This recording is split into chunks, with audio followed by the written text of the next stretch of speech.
ప్రియ సంగమా, ప్రభు నామమున మీ అందరికి కూడా ఈ శుభ శుక్రవారపు శుభములు తెలియజేస్తున్నాను.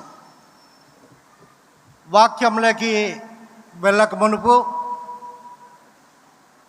ఆ దేవాతి దేవుడైన యేసు క్రీస్తు ప్రభుల వారు శిలువపై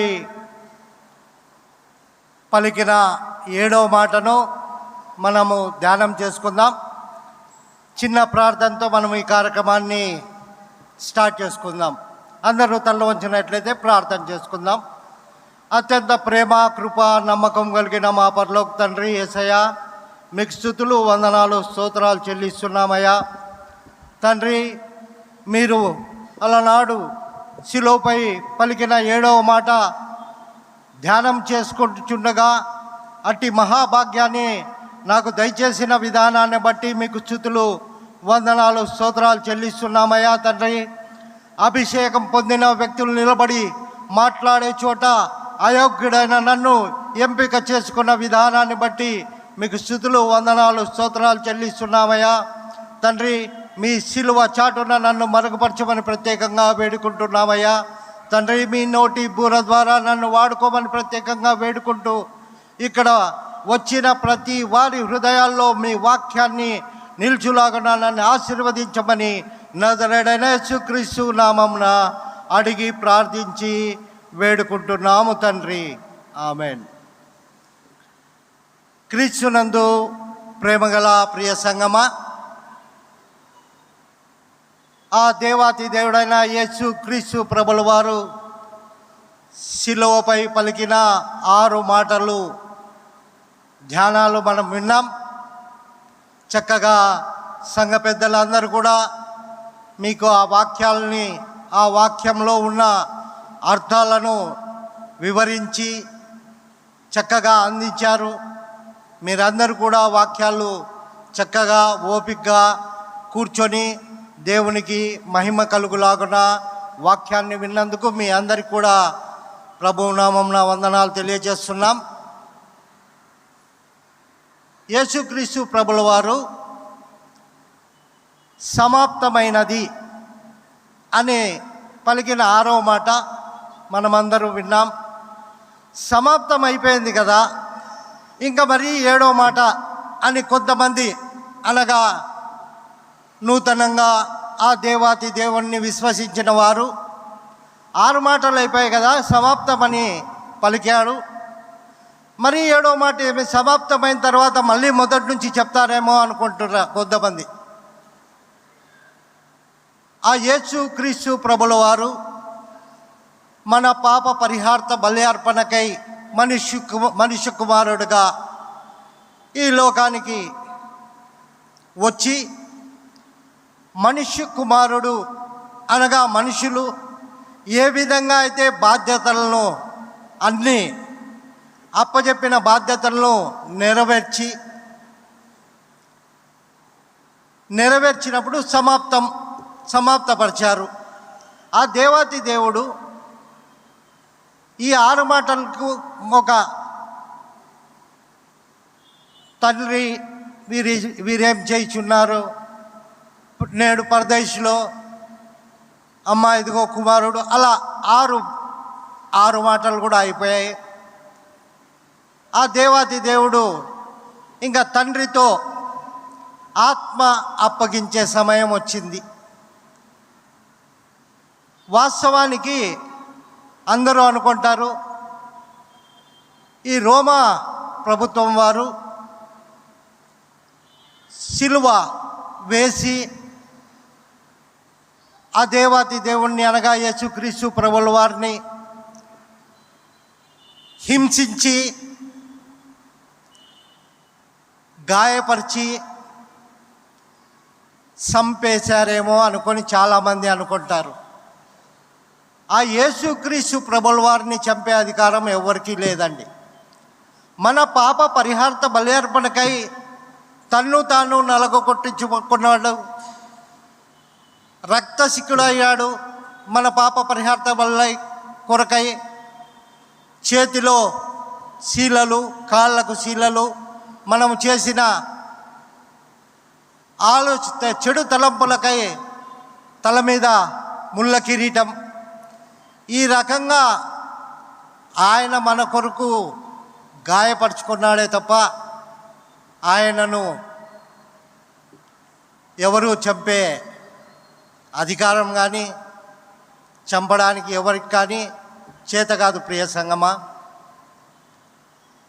లూకాసు వార్త 23వ అధ్యాయము 46వ వచనాన్ని మనం చూసినట్లయితే, అప్పుడు యేసు గొప్ప శబ్దంతో కేక వేసి, తండ్రి, నీ చేతికి నా ఆత్మను అప్పగించుకొనుచున్నానెను. ఎందుకు ఆత్మను అప్పగించుకొనుచున్నాను అని బిగ్గరగా కేక వేశాడు. అప్పటికే సైనికులు ఆ గొల్గోతా కొండ వరకు తీసుకొని వెళ్ళి ఆ సిలువను మోపించుకొని కొరడాలతో కొట్టుకుంటూ తీసుకొని వెళ్ళినప్పుడు ఇంకా చనిపోయాడులే అన్నప్పుడు ఆ దేవాతి దేవుడు వీరు అనుకున్నప్పుడు గొప్ప కేక వేసి, తండ్రి, ఆత్మను అప్పగించుకునేటప్పుడు కేక వేశాడు. ప్రియ సంగమా, యేసుక్రీస్తు ప్రభుల వారు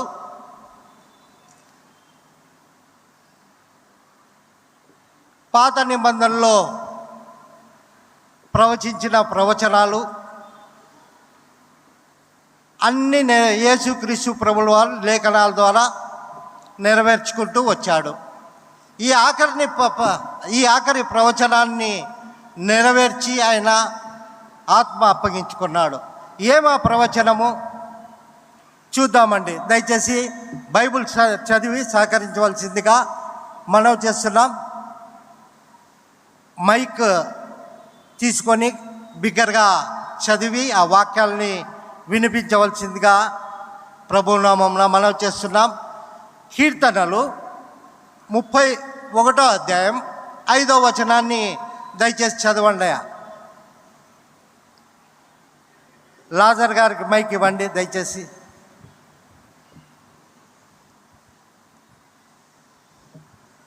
అయ్యా, కొద్దిగా బిగ్గరగా చదివి వినిపించవలసిందిగా మనం చేస్తున్నాం. అయ్యా, కీర్తనలు 31వ అధ్యాయం 5వ వచనాన్ని చదువుదాం. నా ఆత్మను నీ చేతకు అప్పగించుచున్నాను. చదవండి అయ్యా. యెహోవా సత్యదేవా, నన్ను విమోచించువాడవు నీవే. చాలయ్యా. ఆ ప్రవచనాలు లేఖనాల దగ్గర ఆఖరి ప్రవచనాన్ని యేసుక్రీస్తు ప్రభుల వారు నెరవేర్చి తన ఆత్మను తండ్రికి అప్పగించుకున్నాడు. ఆయనేమో మన పాప పరిహార్థ బలి అర్పణకై వచ్చాడు, శ్రమపడ్డాడు, ఆత్మను కూడా అప్పగించుకొనేశాడు తండ్రికి. ఆత్మ ఆయన అప్పగించుకున్నాడు. మనకు ఈ ఆత్మ ఏ విధంగా వచ్చింది అది చూద్దామయ్యా. ఆదికాండము 2వ అధ్యాయము 7వ వచనంలో, దేవుడైన యెహోవా నేలమంటితో నరుణ్ణి నిర్మించి వాని నాసికారంధ్రంలో జీవవాయువు ఊదగా నరుడు జీవాత్మాయను. ఆ దేవాది దేవుడు నేల మంటితో మనల్ని నిర్మించి ఆయన జీవవాయువుగా జీవాత్మ, ఆయన మనకి జీవము కలిగే ఆత్మను ఆయన దయచేశాడు. మనం చూసాం, దేహము, శరీరము, ఆత్మ, ఇలా ప్రాణము 3 ఉంటాయి. Body, soul, spirit. చక్కగా ఈ నేలమండితో మనం నిర్మించినప్పుడు ఈ ఆత్మను మనకు దేవునికి అప్పగించుకునే వారిగా ఉన్నామా అది చూద్దామయ్యా. ప్రసంగి గ్రంథంలో 12వ అధ్యాయము 7వ వచనం ఒకసారి చదవండి అయ్యా.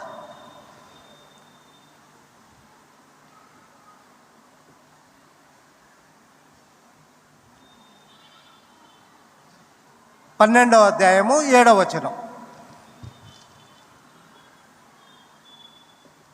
మన్నైనది వెనుకటి వలెనే మరలా భూమికి చేరును. మన్నైనది వెనకటి వలె మరలా భూమికి చేరును. ఆత్మ దాన్ని దయచేసిన దేవుని యొద్దకు మరలా పోవును. ఆత్మ ఆ దేవాది దేవుడు మనకు దయచేశాడు. మరియు మన ఆత్మ ఎవరైతే మనకు ఇచ్చారో ఆయన దగ్గర క్షేమంగా ఆత్మను చేర్చేవారిగా ఉన్నామా, లేదా ఆ ఆత్మను సాతాను వెంబడించి ఆ ఆత్మను నరకానికి తీసుకొని వెళ్ళేవారిగా ఉన్నామా? మనలో మనం పరిశీలించుకుందాం ప్రియ సంగమా. అలనాటి కాలంలో యూదులు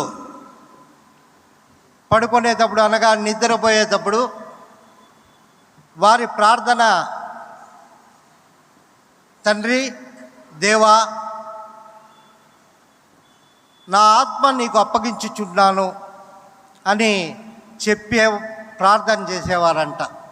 ఎందుకనగా రాత్రిలో నిద్రపోయి తర్వాత ఉదయాన్నే లేస్తామో లేదు అనే వారు రాత్రిలోనే ప్రార్థన చేస్తూ ఆత్మ నాకు అప్పగిస్తున్నాము ప్రభువా అని మొరుపెట్టేవారిగా వారు ఉంటున్నారు. మనము మన ఆత్మలను అప్పగించేవారిగా ఆ దేవాది దేవునికి ఉన్నామా? పాత నిబంధన గ్రంథంలో చూసినట్లయితే దావీదు భక్తుడు ఆ కీర్తనలు 25వ అధ్యాయము 1వ వచనంలో ఆయన ఏ విధంగా ఆత్మను దేవుని వైపు తిప్పుతున్నాడో అది చూద్దామయ్యా. కీర్తనలు 25. యెహోవా నీ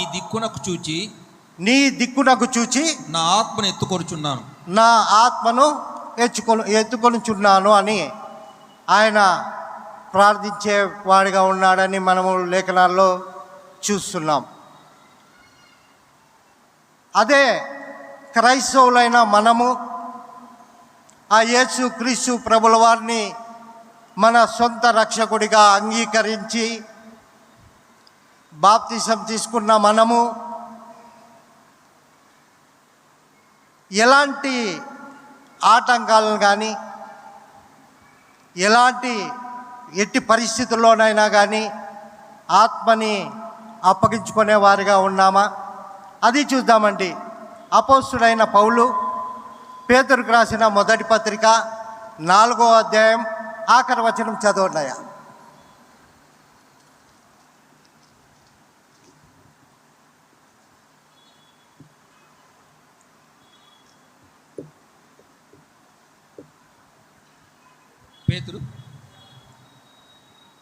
అపోస్తుడైన పౌలు పేతురుకు రాసిన మొదటి పత్రిక 4వ అధ్యాయము ఆఖరి వచనం అనగా 19వ వచనం. కాబట్టి దేవుని చిత్త ప్రకారము బాధపడేవారు సత్ప్రవర్తన గలవారై నమ్మకమైన సృష్టికర్తకు తమ ఆత్మలను అప్పగించుకొనవలెను. చాలండి. అక్కడ సత్ప్రవర్తన అనేది మనము ఆలోచిద్దాం. ప్రవర్తన, మన ప్రవర్తన ఎలాగ ఉంటే ఆత్మ మనం అప్పగించుకునే వారిగా ఉంటాం. సత్ప్రవర్తన కలిగిన వారై ఎన్నో శ్రమలు రావచ్చు, అయినప్పటికి కూడా మనం సత్ప్రవర్తన కలిగినే. అక్కడ ఇంకొక విషయం ఉందండి, నమ్మకమైన దేవుడు అని. మన దేవుడు నమ్మకమైన దేవుడు.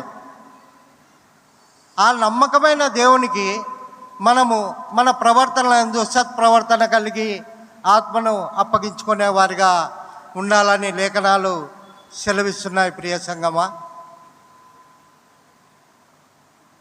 అదే పేతురు రాసిన పత్రిక 4వ అధ్యాయంలో 16, 17, 18 మనం చూసినట్లయితే క్రైస్తవులైన మనకు అనేక శ్రమలు,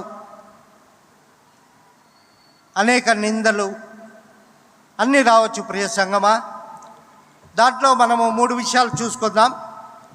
క్రైస్తవుడు అయినందుకు బాధ అనుభవించే పరిస్థితి.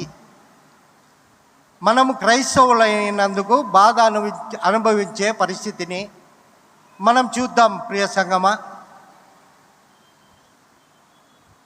రోమా ప్రభుత్వం వారు వాళ్ళే రాజులు అనుకుంటూ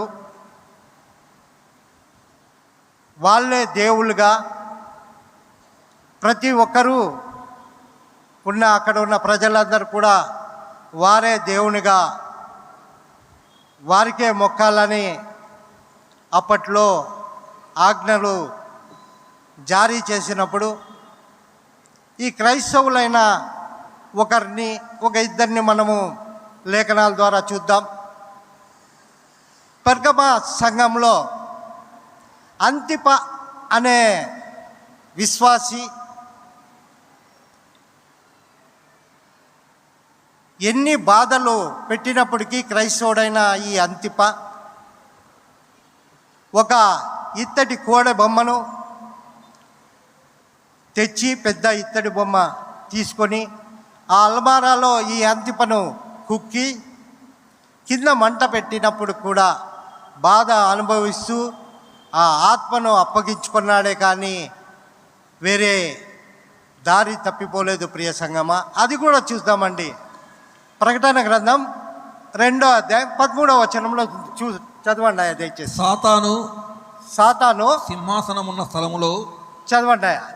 నీవు కాపురం ఉన్నావని నేను ఎరుగుదును అయ్యా. మరియు సాతాను కాపురం ఉన్న ఆ స్థలములో నా యందు విశ్వాసేయుండి నన్ను గూర్చి సాక్షి అయిన అంతిపైన వాడు మీ మధ్యను చంపబడిన దినములలో నీవు నా నామం గట్టిగా చేపట్టి నా యందలి విశ్వాసమును విసర్జింపలేదని నేను ఎరుగుదును. చాలాయా. ఈ అంతిప తన విశ్వాసాన్ని కాపాడుకుంటూ పోగొట్టుకోలేదు. ఇప్పుడు క్రైస్తవులైన మనము చాలా చూస్తుంటాం. ఈ మణిపూర్ సంఘటనలు మనం వింటూనే ఉన్నాం. చాలా సంవత్సరాల క్రితం ఈ ఆస్ట్రేలియాకు చెందిన ఒక విశ్వాసి, అనగా సువార్థికుడు, ఎవాంజలిస్ట్ గ్రహమ్ స్టెయిన్, ఆయన కుమారులిరువురిని సజీవ దహనం చేశారు. అప్పుడు కూడా ఆయన వారి భార్య ఆ చంపిన వారి మీద క్షమాగుణం కలిగి ఆ దేవాది దేవుడు మొదటి మాటలో తెలియజేసిన రీతిగా, తండ్రి వీరేమి చేయుచున్నారో వీరెరుగరు కనుక వీరిని క్షమించు అనే రీతిగా ఈ గ్రహమ్ స్టెయిన్ భార్య ఆయనకు క్షమాభిక్ష పెట్టేసింది అప్పుడే సంగమా. నేటికి 25 సంవత్సరాలు ఆయన చనిపోయి నిన్నటి దినమున ఆయన్ని రిలీజ్ చేయడం జరిగింది. కనుక ప్రియ సంగమా, క్రైస్తవుల మీద అనేకమైన దాడులు జరగవచ్చు, అనేక కష్టాలు, సువార్తలు ప్రకటించకపోయే పరిస్థితి లేకపోవచ్చు, బైబిల్ చదివే పరిస్థితి కలగకపోవచ్చు. అయినప్పుడు కూడా మన విశ్వాసాన్ని వదులుకోకుండా ఆత్మలను ఆ దేవాది దేవుడు తట్టు ఉంచవలసిందిగా ప్రభువు నామమున మీ అందరికి కూడా మనవి చేస్తున్నాం. అలాగే ఇంకొక హతసాక్షి గారి గురించి తెలుసుకుందాం. అపోస్తుల కార్యములు 7వ అధ్యాయం 59వ వచనమయ్య స్టెఫెన్ గురించి. అపోస్తుల కార్యం 5వ అధ్యాయం 7వ వచనం 59వ వచనం 7వ అధ్యాయం 59వ వచనం.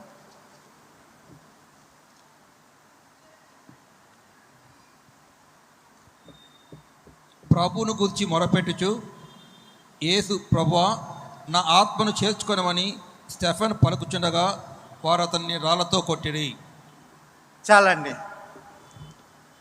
వాళ్ళు రాళ్లతో కొట్టుచుండగా ఆయన, ప్రభువా నా ఆత్మను మీకు అప్పగించుకొనిచున్నానని.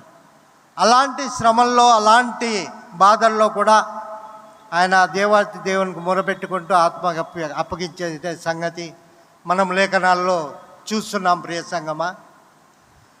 ఇంకొకటి చూసినట్లయితే క్రైస్తవులైన మన వద్ద నుండే తీర్పు స్టార్ట్ చేయడం మొదలవుతుంది. ఆ తీర్పు ఆరంభమయ్యే పరిస్థితుల్లో ఎలాగుంటామంటే క్రైస్తవుల వెంట, విశ్వాసుల వెంట నడుస్తూనే ఉంటాం. తర్వాత మధ్యలో దారి తప్పిపోతాం. యూదా ఇస్కరియోతు గురించి చూద్దామయ్యా. ఆ యేసుక్రీస్తు ప్రభుల వారి వెంట శిష్యుల్లో ఒకడిగా ఉంటూ ఆయన వెంటనే నీతి మార్గంలో నడుచుకుంటూ వచ్చిన అతను సాతానుకి లొంగిపోయి ఆత్మను అప్పగించుకోలేకపోయాడు యూదా ఇస్కరియోతు. అలాగే యేసుక్రీస్తు ప్రభుల వారి వెంట నడుస్తున్న ఒక 70 మంది కూడా ఆ యేసుక్రీస్తు ప్రభుల వారిని ఒక రకంగా మాట్లాడి వారు ఆత్మల్ని కోల్పోయారు. మనము ఆ విధంగా ఉండేవారిగా ఉన్నామా, లేక అనునిత్యము ప్రార్థనలో గడుపుకుంటూ ఆ దేవాది దేవుడి వైపు తిరుగుతూ ఉండేవారిగా ఉంటున్నామా, లేదా ఎవరైనా దూషించినప్పుడు కూడా, ఎవరైనా కానీ మనకు మాట్లాడే విధంగా చెడుగా మాట్లాడినప్పుడు కూడా మనం వారి కోసం ప్రార్థించేవారిగా ఉంటున్నామా? పేతురు భక్తుడు ఈ విధంగా సెలవిస్తున్నాడు. 16, 17, 18 వచనాల్లో 4వ అధ్యాయం ఈ విధంగా సెలవిస్తున్నాడు. క్రైస్తవులైన మనము నరహంతకులుగా ఉండకూడదు, వేరొకరిని దూషించకూడదు. లేఖనాల్లో స్పష్టంగా ప్రవచనాలు ప్రవచించబడ్డాయి. అలాంటి వారిగా మనం ఉంటున్నామా? సనుగుడు గొనుగులు గొనుక్కుంటూ ఇతరుల మీద నిందలు వేస్తూ నిజమైన విశ్వాసులను బాధ పెడుతూ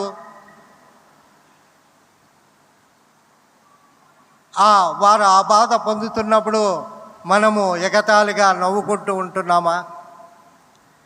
అలాంటి చేసినప్పుడు ఆ ఆత్మను మనము నరకంలోకి తీసుకొని పోయేవారిగా ఉంటాం ప్రియ సంగమా. కనుక మనల్ని, మన ఆత్మలను మనం రక్షించుకోవాలంటే ఎల్లవేళలా ప్రార్థన చేస్తూ, బైబిల్ చదువుతూ, పెద్దల యందు వినయత కలిగి, పెద్దల మాటలకు లోబడి, తల్లిదండ్రులను మాట వింటూ మన జీవితాన్ని మనము యేసుక్రీస్తు ప్రభుల వారి తట్టు తిప్పుకున్నట్లయితే మన ఆత్మను మనం అప్పగించుకొని ఆ దేవాది దేవునికి అప్పగించుకునే వారిగా ఉంటాం ప్రియ సంగమా. లేదా ఉదాహరణకు చూసినట్లయితే అపోస్తలుడైన పౌలు సువార్తలను, సంఘాలను కట్టుకుంటూ ఉండగా ఆయన శిక్ష అనుభవించేటప్పుడు దేమా అనే ఆయన శిష్యుడు దారి తప్పేవాడిగా ఉన్నట్లు మనం దారి తప్పిగా వారిగా ఉంటున్నామా? చూద్దామయ్యా దేమా గురించి ఏం రాశారో. 2వ తిమోతి పత్రిక 4వ అధ్యాయం 10వ వచనం చూద్దామయ్యా.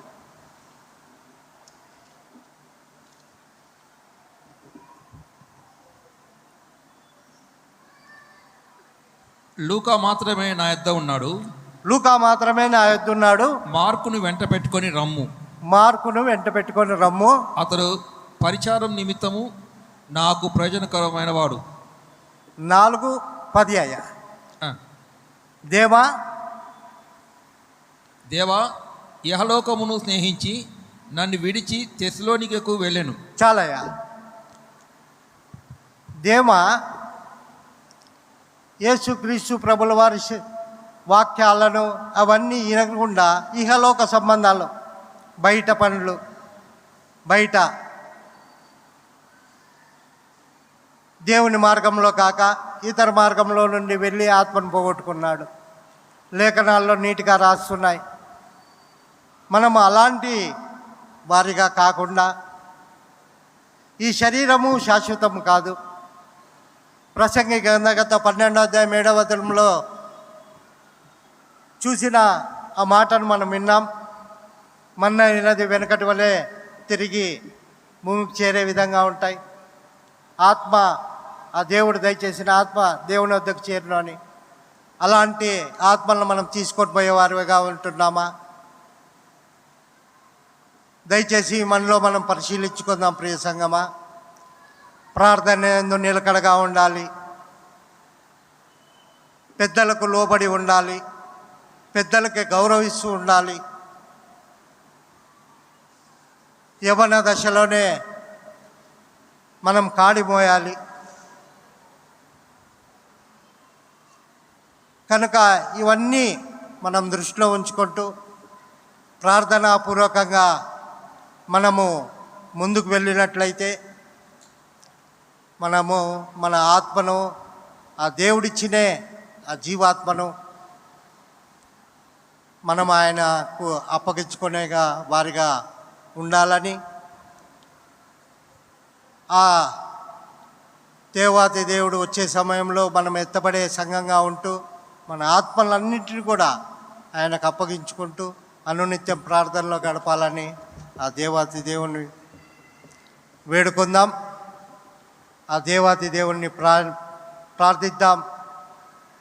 ఆ దేవుడు చెప్పిన మార్గము రీతిగా సువార్తను ప్రకటిద్దాం.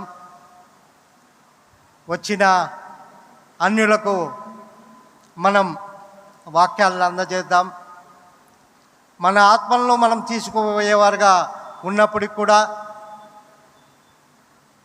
మనము వాక్యమనే వెలుగుని అన్నజనులకు త్రోవగా చూపిస్తూ వారి ఆత్మలను కూడా మనము దేవుని వైపు తిప్పే రీతిగా ఉంటూ మనల్ని మనం తగ్గించుకుంటూ ఆ దేవాది దేవుని హెచ్చిస్తూ ప్రార్థించాలని మనవి చేస్తూ ఈ దేవుడు చిన్ని వాక్యాన్ని తన వెనుకల్లో దీవించునుగాక.